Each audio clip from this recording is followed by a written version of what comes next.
Mesdames, Messieurs, peuple congolais, chers membres de la diaspora, je vous informe que le futur, c'est tout simplement le passé et le présent qu'on ignore. Ce qui va arriver d'ici peu, à tout instant, à la chute ou à la mort, etc., ou au fin de règne du régime qui est déjà inévitable. Ce qui va arriver là, c'est tout simplement le passé et le présent que je vais vous les décrire. C'est là où les citoyens, les patriotes et autres qui aiment ce pays doivent certainement m'accompagner. Parce que je vais alerter, vous alerter du danger.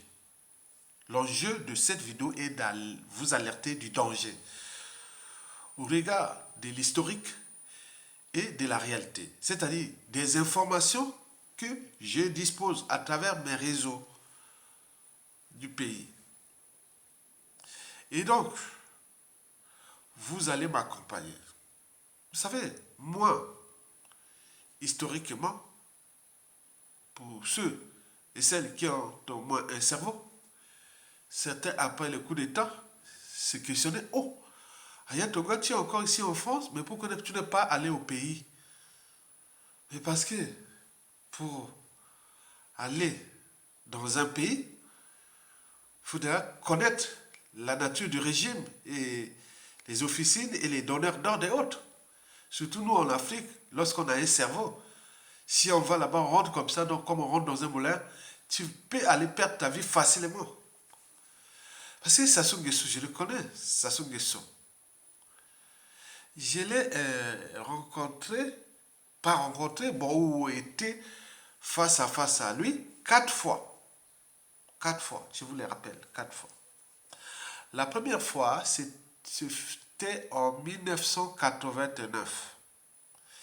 Il venait, je ne sais pas où, d'Addis Abeba ou de quoi, il fêtait ses 10 ans de pouvoir.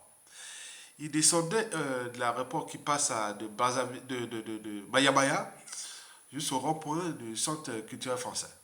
Il passait là, à côté de l'hôpital Blanche Gomez. J'étais là, ça se passait avec ces gars bien armés là, tout ça, là, je vois ça se passer comme ça. Bon, ça c'est la première fois que je voyais ça comme ça. Hein. Je vois à côté comme ça, voilà, ok. La deuxième fois, ce fut lors de c'est-à-dire la traversée du désert de Sassou Nguesso. Après avoir perdu le pouvoir en 1992, il était ici en France. En 94, voilà. 94, oui, c'est ça. Je l'ai vu ici, pas loin des bords de la Seine. Oh, Sassou, voilà. T'es devenu comme, voilà. C'est quelqu'un qui était perdu. T'es perdu, hein.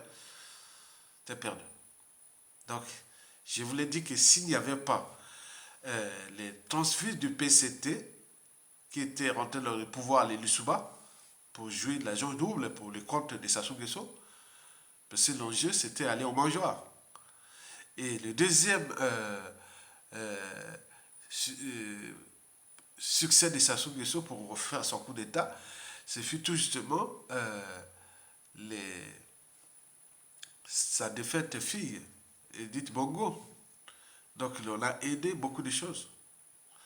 Troisièmement, il faut dire aussi l'arrivée au pouvoir de Jacques Chirac en 1995.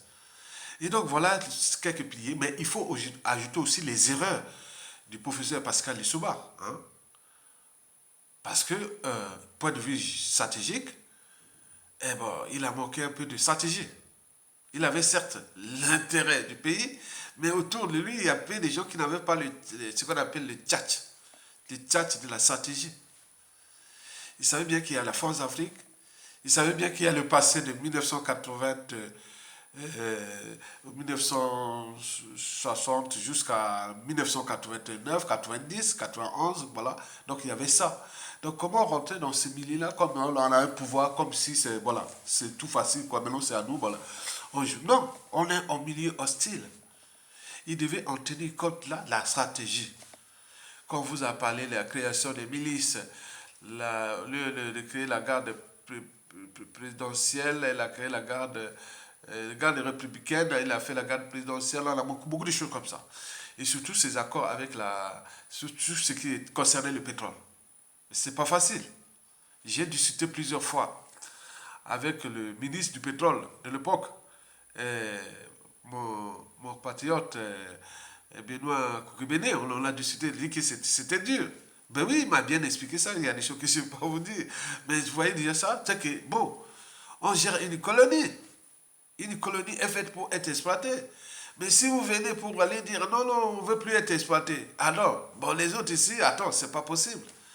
On dit que la société ELF fut créée par la France, Afrique, parce que c'est le bras droit de la France. Donc, vous savez très bien. Et donc, il y avait beaucoup d'enjeux là. C'est ce jour-là, j'ai vu Sassou Nguesso en 1994 comme ça. Oh, Sassou. Je venais à peine d'arriver de France. Hein. Et donc, d'Afrique.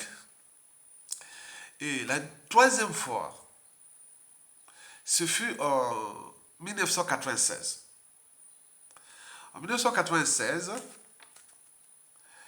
il avait organisé une tribune du côté de, je ne sais pas si le 13e ou le 16e, voilà, métro, Cambron, ou je ne sais pas, voilà, vers là-bas. On était parti là-bas.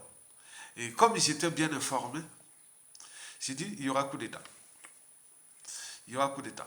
Donc j'ai dit, je connais Sassou Nguesso. S'il y a un coup d'État, j'étais là dans la tribune, Sassou organisait une tribune où il y avait beaucoup de monde et qui devait aller repartir au pays pour les présidentielles de 1997.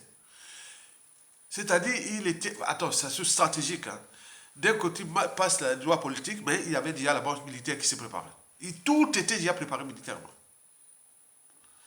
Et donc, ce qui se prépare aussi pour notre pays, contre nous, peuple congolais, en ce moment. Sassou veut reprendre la même méthode qu'il avait utilisée pour donner ça à son clan pour la succession. C'est pareil. Donc, quand je l'ai dit aux uns et aux autres, les gens qui m'ont accompagné, j'ai dit, non, il y aura coup d'État. Il y aura coup d'État. Je ne sais pas si c'est pendant ou avant les présidentielles de 1997, ou après, ou autre. Je parlais comme ça. Ils sont là. Hein. Donc j'étais bien informé.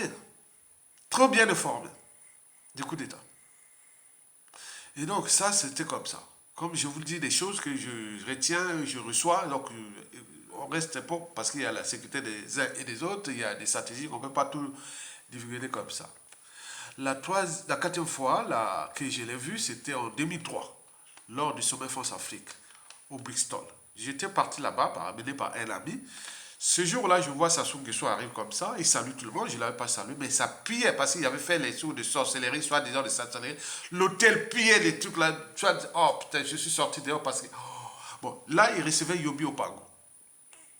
Yobi Opango, et ce jour-là, bon, je vais faire la fête avec le fils de Patassé, hein, Michel Patassé. On va dans un restaurant dans le 17e arrondissement de Paris. Et puis ça, voilà, Patassé, je vais même la chambre de l'enfant Michel Patassé qui faisait les shows. Après avoir mangé, je devais continuer à faire la fête là-bas au Bixton. Je dis non, je rentre chez moi, je ne sais pas un milieu qui j'étais voulu. Donc, après on entend qu'il y a un coup d'État contre Patassé. Bon, mesdames, messieurs, voilà pour l'historique de ce que je vais vous en parler. Que j'ai des informations. Il y a risque de conflits armés dans notre pays. On ne sait pas quand, mais ça va se passer. Il y a un conflit. Les conflits se préparent. Et donc, pour l'intérêt général, je vais vous donner quelques réflexions susceptibles d'éveiller les consciences ou de se préparer par rapport à ce conflit qui est inévitable. Conflit armé. Mesdames, Messieurs, peuple congolais, j'ai constaté pour vous 5 problématiques et 3 enjeux de ce conflit à venir dans notre pays. D'abord, les 5 problématiques. La première problématique, Et pour le clan et pour ces gens-là, la peur des lendemains. Qu'est-ce qu'on va devenir après Sassou Nguesso? Au regard du mal qu'ils ont fait à tout le monde dans ce pays, de ce pays qu'ils ont pillé, volé. Et n'oublions pas des crimes de Sassou Nguesso, qu'ils vont par la continuité de l'État ou autre, je ne sais pas. Donc, ils ne veulent pas que ces crimes-là, Sassou, bon, c'était leur Dieu, leur ceci, donc la commis des crimes, donc on laisse ça comme ça, bon, l'injustice, quoi. Donc, eux, ils pensent à ça. On fait comment pour préparer l'après. Là, souvenez-vous de Bruno Itoa, qui disait, Tokoti Kate, on ne va pas lâcher, on va aller jusqu'au bout du monde. Donc, par conséquent, la soumission de nous Congolais, au peuple congolais, à la transmission du pouvoir de gré à gré par la dynastie devient le préalable à ce conflit armé en préparation. Je vous l'ai dit qu'il n'y aura pas succession de Sassou quand il sera vivant. Non.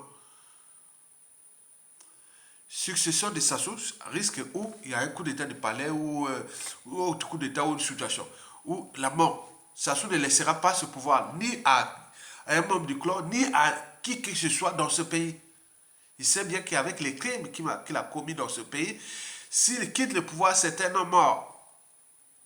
Or, nous, on l'a dit, bon, ben, pour sauver le clan et le pays pour de nombreuses années, il faut que Sassou paye la rançon de la gloire et de ses crimes. Mais là, non. Parce que eux tous sont entraînés, conditionnés à la soumission à Sassou Nguesso. C'est leur gourou pour fracasser, piétiner ce pays-là. Donc, tous ces gens-là ont la peur de lendemain. Et donc, la solution, c'est le pouvoir coûte que coûte. Il faut se dire que le pouvoir coûte que coûte.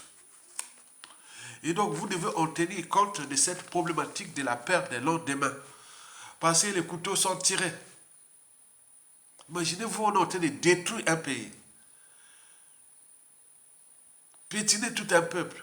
Tuer plein de gens. Mais les gens sont là parce qu'ils ont tous peur. Ils ont la peur de lendemain. Que Sassou reste le gourou. Il vous protège et autres. Maintenant, on fait comment après? Sassou pas. C'est-à-dire, les projets de Denis Kizé Sassou Nguesso ou de Jean Nouveau Kemba ou tous les autres, c'est l'après Sassou. Donc Sassou est là déjà pour jusqu'en 2026, quoique. Même en 2031, quoique. Bon, chacun a son destin. Il y a eu le destin de venir nous piétiner et fracasser ce pays. Mais peut-être nous aussi, peuple congolais, on a notre destin. Bon, vous avez tout compris. La deuxième problématique sur 5 est clanique.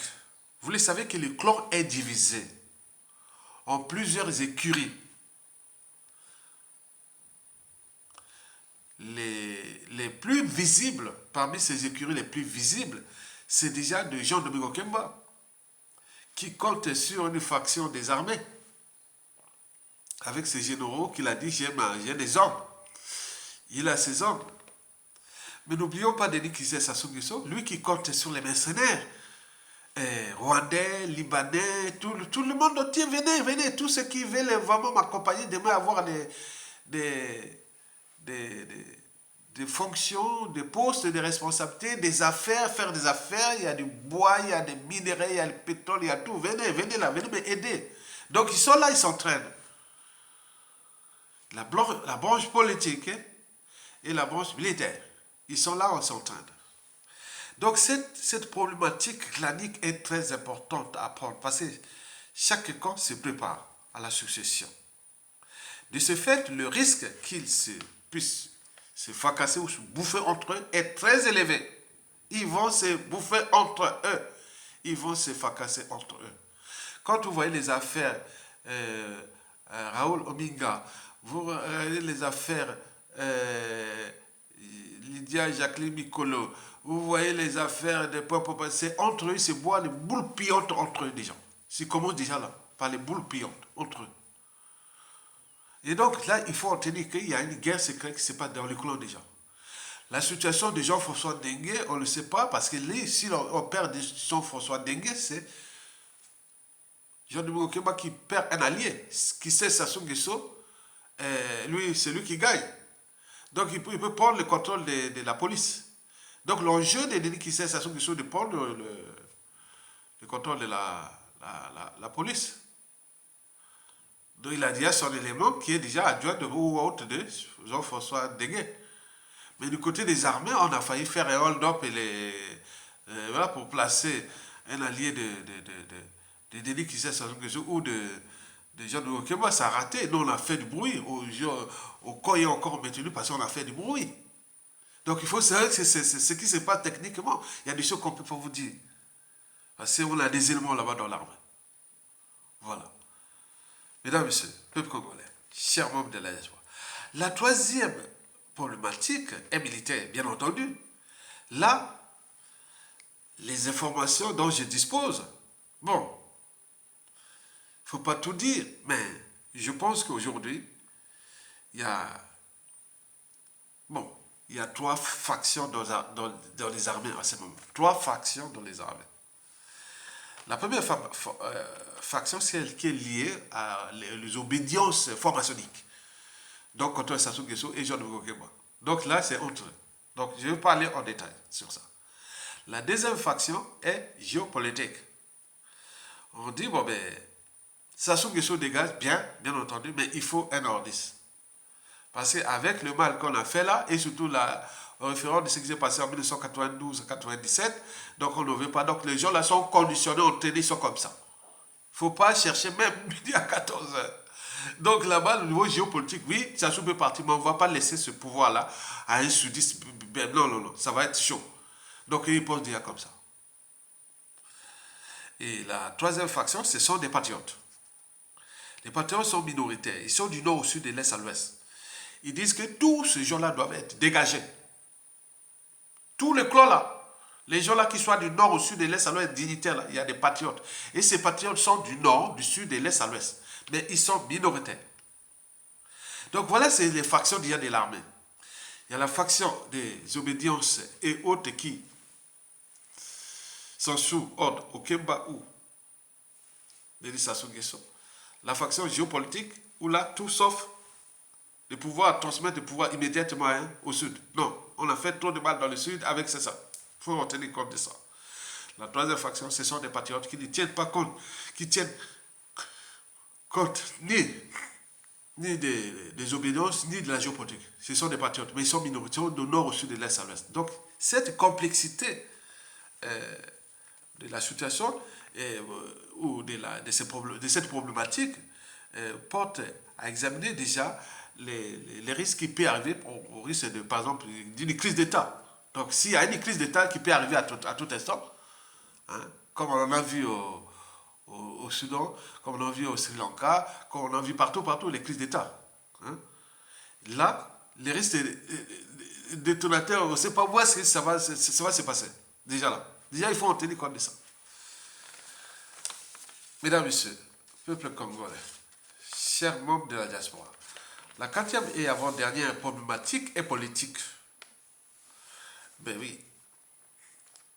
Elle est en rapport avec la guerre de pouvoir, de privilèges, de rôle de statut social. Pour certains, le pouvoir est déjà dans le gibier est dans le filet, mais pourquoi le laisser le perdre et tout compagnie? Donc, du nord au sud, de l'est à l'ouest, au niveau des armées, au niveau des structures, il y a des gens, quand ils se râlent le matin, ou quand ils se réveillent, ils se disent, ah tiens, même au creux du lit, ils se disent, ah tiens. Voilà. Vous savez, c'est dans la nature humaine, hein, les destins des uns et des autres, on ne sait pas. Donc, dans les armées, là, il y a des gens qui pensent que bon, ben, ce pays-là doit retrouver ses lettres de noblesse. Quoi. Il y a des gens dans l'armée qui sont là. Et comment trouver ces mécanismes-là? Donc, ils réfléchissent en regardant nos vidéos, en regardant les structures et autres. Donc, il faut leur dire que bon, ben, il y a du monde. Au niveau stratégique, au niveau matière grise, il y en a. Au moment où ça change là-bas, il y aura matière grise ici, l'étranger va vous aider à repenser ce pays. Donc là, au niveau politique, donc, chacun cherche son chat. Il y a des stratégies là énormes. Il y a des gens qui veulent à la place de Sassou là. Ils sont du nord au sud et de l'est à l'ouest. Et donc ils regardent là, mais comment? Qu'est-ce qui bloque? Donc les gens savent bien les problèmes de blocage. Parce qu'il y a le contentieux historique là dans le sud, il y a les dérèglements politiques et militaires dans le nord, il y a les contentieux dit où est-ce que je vais unifier les gens pour prendre le pouvoir. Donc il reste que les deux donateurs. Donc la politique là, donc les élections à venir, que ce soit présidentielle 2026, que ce soit point de tout, ça ne sert à rien. Ça c'est passé au niveau militaire ou dans la rue. Et donc les gens s'y préparent dans ces conditions-là. Et il risque des gens qui vont perdre, ils vont certainement, voilà. Vous avez tout compris, regardez ce qui se passe au Soudan. Mesdames et messieurs, peuple congolais, chers membres de la diaspora, la cinquième et la dernière problématique est le peuple. Vous savez, imaginez-vous qu'une faction désarmée prend le peuple et le met dans la rue et protège, comme c'est passé au Mali. Ce qui s'est passé au Mali, c'est arrivé chez nous. On met une population dans la rue parce que la peur envers sa chose imaginaire. Si les armées viennent, mettent les gens de la rue pour aller prendre le pouvoir, il est certain que bon, cette faction des armées de Sassou ou des autres vont tirer, ils vont peut-être massacrer les populations. Mais le risque est grand pour eux aussi. Parce qu'au moment où ça passe là, ça passe ou ça casse. Mais vous avez dit quoi? Vous avez dit des dérèglements politiques. Il faut en tenir compte de ça. Dérèglements politiques et militaires dans les Nord. Le Nord n'est plus homogène par rapport à ce qui s'est passé de 1997 à nos jours, où Sassou avait roulé tous ces nordistes-là dans le filet, dans les mailles du filet de ces coups d'État. Et donc, il les a tous déclassés, certains emprisonnés, d'autres, beaucoup ont été assassinés, mais qui va au Nord, qui a au moins un cerveau, une âme, une conscience, au regard de cette globalité de tout ce qui est de l'État, les fondamentaux de l'État, des armées et autres. Donc on s'est dit qu'on était quand même bêtes. Beaucoup ont perdu la vie, pays fracassé. Mais qui va se battre pour Jean Mokeba ou une faction du clan qui va prendre le contrôle du pays? Non. Christelle Sassou Nguesso, oui, puisqu'il va venir les mercenaires. Mais est-ce que là, nous allons voir face à face entre les mercenaires et le peuple? Et donc, Christelle Sassou Nguesso sera descendu ou à éliminer. À défaut, il fouille à l'étranger, on va les traquer par les services secrets. Donc, vous voyez, il y a trop de risques là. Hein? Donc, il ne peut pas faire ça parce que après, là, ça ne va pas être les trucs des Sassou là qui a fait aux autres. Hein. Là, ça va être technique comme les Blancs font aux autres, comme les Blancs font la CIA, les toutous. C'est dangereux l'après Sassou Nguesso là. Si on ne prend pas compte de ce dérèglement politique et militaire dans le Nord, contentieux historique dans le Sud, on cherche une période de transition où on peut arriver à des situations que je vais vous parler dans les enjeux. Donc, la cinquième et dernière problématique, c'est qu'il y a une faction des armées qui cherche le contenu politique et militaire pour mettre les Congolais dans la rue au moment où il y a une crise d'État. Donc, il manque cette crise d'État qui peut être là cette année ou 2024 au regard des équilibres globaux. Déjà, la Force Afrique, contexte France-Afrique, mais également de la sous-région et autres, beaucoup de choses qui arrivent de façon spontanée. Il faut tenir compte de ça. Ce qui arrive, les révolutions, c'est un effet psychologique. Donc à un moment donné, ils ont tiré, à un moment donné, boum, ça déclenche. Et une partie, faction des armées, prennent le contrôle et laisse le peuple dans la rue, et l'autre là, c'est l'événement qui fera l'homme politique là. C'est l'événement. L'homme politique là. Donc, la situation comme la situation des Assimi Goïta et autres est restée. Voilà. Il y a eu ceux qui ont mis les populations de la rue. Il est devenu Premier ministre, société civile, et celui qui a pris le contrôle, pour empêcher que les factions des armées des Sassou et des autres les mercenaires qui n'ont plus rien à perdre, et il prend le contrôle et on prend le pouvoir. C'est celui qui prend le président de la transition. Il devient un Assimi Goïta ou Ibrahim Traoré, il vient pas et le civil là devient le Premier ministre. On est bien d'accord? On est dans cette situation. Mesdames et messieurs, peuple congolais, chers membres de la diaspora, de ce qui précède, voici pour vous maintenant les enjeux de ce conflit armé en préparation. J'en ai sélectionné pour vous 3 enjeux. Le premier enjeu que j'ai sélectionné est géostratégique. Les risques élevés. Vous savez que quand vous voyez la carte de l'Afrique, c'est comme si l'Afrique est balkanisée. On avait la France-Afrique, là il y a les Chinois, là il y a les Américains, là maintenant les Russes. Donc tout se dessine en Afrique. Et en particulier dans le golfe de Guinée. Et notamment dans le bassin du Congo, où nous avions la vache à lait des matières premières et des minéraux, des terres rares, nécessaires aux technologies civiles, militaires et aérospatiales. C'est la République démocratique du Congo.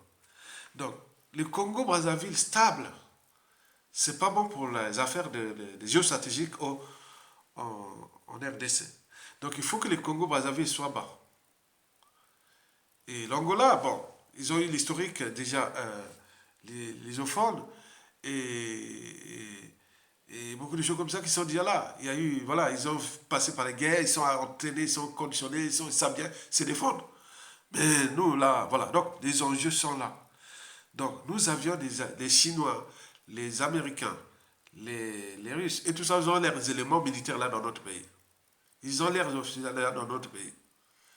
Maintenant, comment va se dessiner cet rapport-là? Donc, va se passer, quand vous voyez la presse Sassou, ou tout ce qui va passer à la chute de Sassou ou non, pensez toujours aux ces enjeux géostratégiques. Je suis président de la République aujourd'hui, de transition. Bon, il y a des choses que je ne peux pas vous dire. Moi, dans ma tête, je pense déjà à régler d'abord les enjeux géostratégiques, où c'est tous les rapports de force, par rapport à la situation de mon pays ou de la sous-région. Donc il faut déjà chercher ça, mettre les gens pour travailler dans ce dossier. Vite fait. Donc c'est ça les enjeux géostratégiques. Donc elle va influer beaucoup sur le processus de la chute de Sassou et beaucoup de choses, en fonction de ces rapports de force. Sachant que Sassou et ces gens-là ont déjà leurs armes là-bas. Mais nous aussi, on doit travailler là pour dire que le peuple a les derniers mots et les derniers jugements. Dans le peuple, on ne sait pas qui est qui. Vous avez tout compris? Le deuxième enjeu est notamment France-Afrique. Bon, vous le savez, le contexte France-Afrique n'est pas favorable à la France. Le courant dégagiste si France-Afrique s'étend, c'est comme l'épidémie et autres. La France perd de son rang africain. Aujourd'hui, il ne lui reste plus que 10%. Alors qu'en 1989, à la chute du mur de Berlin, la France avait autour de 90% d'influence en Afrique. Maintenant, il ne lui reste aujourd'hui que 10%, c'est comme l'épidémie. Donc, il faut en tenir compte de ça maintenant pour protéger les restes qui lui restent. Donc, la France met ses moyens aussi. Maintenant, on regarde la situation là. On nous signale deux individus déjà. Jean-Dominique Okemba, qui est sous le contrôle des réseaux formationniques. Mais lui, bon, Macron n'est pas emballé sur Jean-Dominique Okemba. Mais Jean-Dominique Okemba compte sur la droite. Si la droite revient au pouvoir en 2027 en France, il est certain qu'Okemba, il est déjà placé là, passé avec les réseaux formationniques. Mais nous sommes là déjà pour alerter, éveiller et autres. Non, que ça ne passera pas. Okemba, président du Congo, non, ça ne marchera pas. Dérèglement politique et militaire dans le Nord, les contentieux historiques dans le Nord, les problèmes Mokoko, Kobi Salissa, point. Et n'oublions pas, dans le Sud, on a massacré les gens. Il y a comment on appelle ça là, les crimes contre l'humanité pas encore résolus. Les crimes contre l'humanité sont imprescriptibles. Et Jean-Denis Okemba a des conflits aussi, puisque la plupart de tous les morts silencieux, hein, les morts silencieux là, c'est lui avec John François Dengue qui assassinait. Je peux vous en citer déjà ceux qui nous ont parlé, réseau de nos enfants, Kokolo, ancien Premier ministre André Milongo, Monseigneur Enes Kombo, comment on appelle, Jean-Pierre Tissé-Tikaya, les Kolela, père et fils, Mungi Gangila, les généraux à Vuku, à Doua, Motando, le colonel Tchougou, les journalistes comme Beno Sebi et tout, les Hervé, comment on appelle, Borgia Samba, l'avocat, Maître Hervé, et tout ce qu'il a. Bon, donc tout ça, c'est la liste de ces gens-là qui ont assassiné. Ça sont toujours passé par les donneurs d'ordre, ça reste Sassou Nguesso, mais les exécutants, toujours, Jean-Dominique Okemba et Jean-François Dengue. Maintenant, le jour là va venir quoi? Le Congo va devenir un camp de concentration ou du goulag, de la toxicologie, de la biologie moléculaire, c'est-à-dire les poisons et autres. Vous imaginez, ce sera qu'à la chaîne. Donc là, Okemba, président du Congo, qui danse sur les cimetières, et qui va dire qu'on a tué dans le sud, le sud n'est jamais tombé, donc au Kemba, non. Donc ça, c'est la situation, il faut en tenir compte. Mais comme il a le contrôle de certains éléments, donc il est venu ici dans la diaspora, on sait bien que les réseaux qu'il a utilisés dans la diaspora sont en train d'être démasqués, grillés. Et le risque pour eux-mêmes. Donc il faut rappeler ces gens-là qu'attention, au Kemba n'y passera pas. Parce qu'il y a ce contexte-là. Il y a la géopolitique nord-sud, le dérèglement politique militaire dans le nord, les contentieux, et puis non, ça ne passera pas comme ça. On n'est plus au XXe siècle, là. On est au XXIe siècle. Et tout c'est sait. Et donc là, c'est pas que il faut, on va résister. On en a résisté. L'esclavage, la colonisation, la force, on a résisté, on est encore là, on tient debout. Mais pourquoi, pour certains, non, il faut la transmission. Okay? Attends, ça cesse d'augmenter parce que les enfants, les jeunes aujourd'hui qui demandent, ils auront tellement d'informations qu'on ne va plus les tromper. C'est ça qu'ils ont fait cette vidéo-là aussi pour la transmission. Oui, parce qu'on n'est pas éternel. Je n'attends pas que la mort m'apporte un talent. Parce que l'être est, le non-être n'est pas. Il ne suffit pas d'avoir des bagages intellectuels ou autres, militaires ou tout. Il faut savoir où les déposer. Moi, intellectuel, je dépose ça pour l'intérêt général. C'est tout. Donc, Jean de Kemba, là, les enjeux France-Afrique, Jean de Kemba, avec Macron, là, ça colle pas bien. Mais par contre, deuxièmement, Denis Christé, ça semble bien marcher. Faites attention. Macron n'est pas à son premier coup. Il a fait au Tchad, il a fait partout. Voilà. Donc, si Denis Sassou Nguesso arrivait à avoir des soucis de santé ou même autre, par exemple, comme d'ici 2027, c'est-à-dire Macron encore là, il est à 100% possible que Macron nous installe Denis Christian Sassou Nguesso. C'est ça, c'est le réseau de l'homme qui nous informe. Donc, pour alerter les gens, de se préparer. Donc, il a déjà ces mercenaires qui s'entraînent du côté de Bouya là-bas. Il a des gens qui sont déjà là, qui mettent dans tous les réseaux, avec tout ce qu'ils ont signé des accords avec le Rwanda. Ils ont fait des trucs. Oui, non, voilà. Donc, ça peut arriver. Et à ce moment-là, si ça tombe, il y aura ce qu'on appelle, comme Yobi avait fait en 1978, rafle de tous les Rwandais du Congo-Brazzaville, le Kuala là-bas, par les ramener au Rwanda. Ça va être ça, ça va être chaud. Donc, nous, on est dans des risques où les gens là, les Rwandais qui sont au Congo, qui doivent faire attention, ne pas mêler de nos affaires. Nous, on a chopé un coup d'État organisé, on avait chopé un coup d'État organisé par la France, et que l'omelette fut consommée, le pays fracassé et les peuples piétinés. Là, on cherche à s'affranchir, et vous venez jouer qu'on va continuer dans la continuité comme si c'était une loi naturelle. Non, le pouvoir de Sassou est accidentel. Ce n'est pas une loi naturelle. Et donc, on sait bien comment ils ont travaillé. Donc, les gens travaillent la stratégie. Donc, Denis Christian Sassou Nguesso compte beaucoup sur Macron. Et là, donc, dans les problématiques où il arrive souci à Sassou, il est certain qu'il va placer Denis Christian Sassou Nguesso. Donc, les armées, les patriotes et autres, observez vous-même ça. Vous avez compris? Très bien. Le troisième et dernier enjeu est géopolitique. Géopolitique, pourquoi? Parce que ça soit trop fait du mal, puisque chez nous, la responsabilité politique, etc., est par appartenance. On parle nordiste, Boshi. On en parle, c'est ça. Allez voir l'internet, là, Boshi, nordiste. Donc, c'est la réalité, à l'Afrique, vraiment, c'est l'appartenance. Hein. Même ceux qui sont, que ça soit à diviser ce pays en deux parties. Le nord, pour lui, certes, mais le sud, il a laissé pour ses pions, ses complices, et ses victimes, les victimes pour souder les nordistes derrière lui, que si je pars, les nordistes là vont venir, les sudistes là vont venir vous fracasser. Bon, à tort ou à raison, mais attends, on n'a pas le monopole de faire ça. Donc l'humanité est une contradiction. Chez nous, surtout quand on a un pouvoir, on a tendance à rendre justice soi-même. Donc l'enjeu géopolitique est le suivant. Beaucoup des nordistes se disent qu'on a fait trop de mal aux sudistes. Ou Sassou a fait trop de mal. S'il ne paye pas la rançon de la gloire ou de ses crimes lui-même, qu'il a attrapé, soit humilié, comme l'a vu les cas de Mobutu, les Diaby Dada, les Bokassa, les Blaise Compaoré, Ben Ali, Alpha Condé, on peut en citer, hein, beaucoup, ont été humiliés. À défaut de payer la rançon de ces crimes, comme on l'a vu Samuel Ndo, on a vu Lena Letosescu, on en a vu Hitler s'est pendu, on a vu Mussolini. Donc, s'ils ne payent pas ça, voilà la situation qui se passe. Si ça saute par hasard, il part. Il faut se dire que ce n'est pas qu'on s'est dégagé de sa source, c'est très bien. Mais le danger, c'est que c'est le contentieux historique.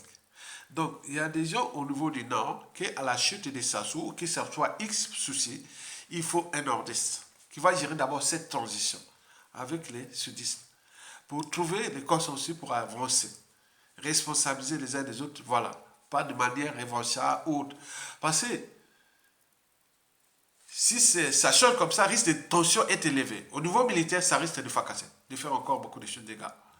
D'autant plus que ça se gagne avec la France-Afrique. La France-Afrique, c'est l'Occident. Et beaucoup vont créer les bazars là. Et voilà, entre le conflit entre le Nord et le Sud. Donc, ce qui s'est passé, ils ont déjà l'historique, le Soudan. Soudan du Nord, Soudan du Sud. Voilà comment c'est tout. Depuis, les deux Soudans sont dans la merde. Et donc, il faut en tenir compte de ça. Là où il y a les désordres, c'est l'Occident qui adore ça. Donc, nous ne devons pas rentrer dans leur jeu. Donc, le jeu, pour certains, dit qui du Nord peut être aujourd'hui. On le sait très bien. Du vivant aujourd'hui, celui qui peut unifier, il n'y a que deux individus aujourd'hui qu'on en parle. Il y a Mokoko et aussi Clément Mérissa. On en parle vraiment, c'est ça. Aujourd'hui, il n'y a que deux individus là. Le reste, il n'y a pas. Le Sud, ils ont tué tous ces gens qui pouvaient unifier autres. Il n'y a plus personne. Sassou les a tous assassinés. C'est là les dangers. Les cadres du Sud, il les a tous assassinés. Vous imaginez. Donc, il y a trop d'enjeux là. Donc, nous, l'enjeu là, aujourd'hui, c'est comme une unanimité. Que si ça bouleverse, trouver un homme du Nord qui soit vraiment bien, qui peut gérer une transition avec ses compatriotes du Sud et trouver des réponses à une nation nouvelle ensemble pour gérer d'abord la justice. Ce n'est pas que les crimes, il y a aussi les vols, les biens mal acquis et autres, mais également les contentieux historiques. La justice doit passer et beaucoup de choses qui sont là déjà, tout est déjà là sur un plateau d'argent. Je vous ai parlé des plans de la transition, d'où l'intérêt d'une transition qui peut être au moins 3 ou 5 ans ensemble. On travaille sur ça et on prend une nation nouvelle. Mais en même temps, on va, comme c'est passé en Afrique du Sud, après l'apartheid, comme c'est passé au Rwanda, comme c'est passé en Arménie, comme c'est passé en France, autres. Ça, il faut passer par le droit. Le droit doit agir, la justice doit agir. Donc voilà pour l'essentiel de cette réflexion dans un pays qui risque de s'exploser ou des risques d'exploser et d'implosion est élevé. Likez, partagez et cliquez en bas pour soutenir la résistance. Tokolonga, à bientôt. Bon vent au peuple congolais.